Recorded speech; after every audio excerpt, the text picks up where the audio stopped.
So a lot has changed technically since Mortal Kombat. So the tech team's been hard at work with an all-new real-time lighting system. They have an all-new character material system, so the characters look really realistic. We have multi-threaded the renderer, so we can just sort of render more stuff on screen, so the game looks really incredible. Our engineers have really pulled out all the stops and are squeezing every bit of performance that we can get. In comic books, the characters are very bold and bright and graphic because you're dealing with hand-drawn imagery, whereas in our game we have the ability to render materials and a lot of details. So what we're trying to do is make these characters feel as if they've stepped off the page. You can see the leather and the metal and the rivets and all the things that make their costumes have dimension and weight in the real world. A lot of the action in Injustice is over the top. We have people grabbing cars and throwing them at people. We have people bouncing off objects all around the arena, and there's nothing more cinematic in the game than our super moves. Our super moves are these really big kind of blockbustery events that would probably blow out the budget on a summer blockbuster. So our mantra for this game has always been, this is the big blockbuster summer movie that you've always wanted to see with superheroes. The environment choice in Injustice is just as important as the character choice. We have several interactable zones spread out among each one of the environments, and they're not cookie cutter. They're not placed in the exact same place for each environment. So depending on your style of gameplay, you're going to want to pick an environment that kind of eases towards your style of gameplay. We have multiple levels on many of the arenas as well, and every time you play the game, it's going to be a little bit different. The button layout has changed in Injustice from Mortal Kombat. First, we got rid of the block button. You now hold back to block for all attacks. Also, 3 attack buttons, light, medium, and hard.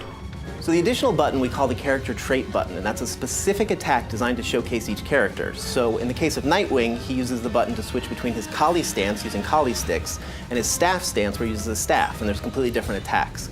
In the case of Cyborg, he uses the button to sort of charge up his health, so you're going to get different effects for every character. The combo system in Injustice will feel very familiar.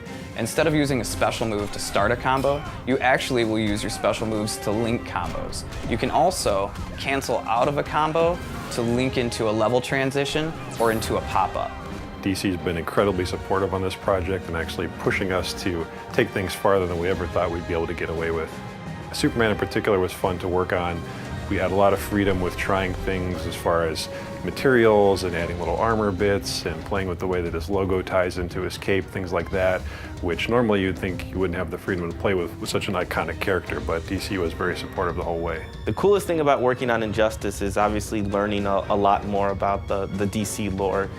DC has such a wealth of information and such a wealth of knowledge about their characters that it's really fun to kind of pick the brain of working with them and figuring out what would make their characters fit in kind of the NetherRealm universe. You know, if Superman had to fight in a hand-to-hand fight, what would he do? What would Catwoman do in that kind of situation?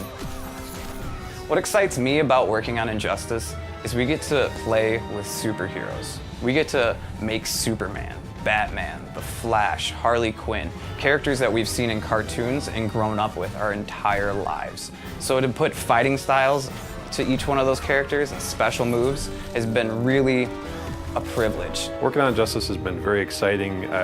I'm not the only comic book fan on the team, and for all of us, this is a lifelong dream to be able to work with these iconic characters that we've been reading about and thinking about all our lives, and to actually have a chance to put our stamp on it is a really exciting opportunity. So my favorite part about working on Injustice, and this is going to sound sappy, is I get to work with 2 great teams. I get to work with the NetherRealm team who made Mortal Kombat and the amazing talent here, as well as the awesome talent at DC Comics.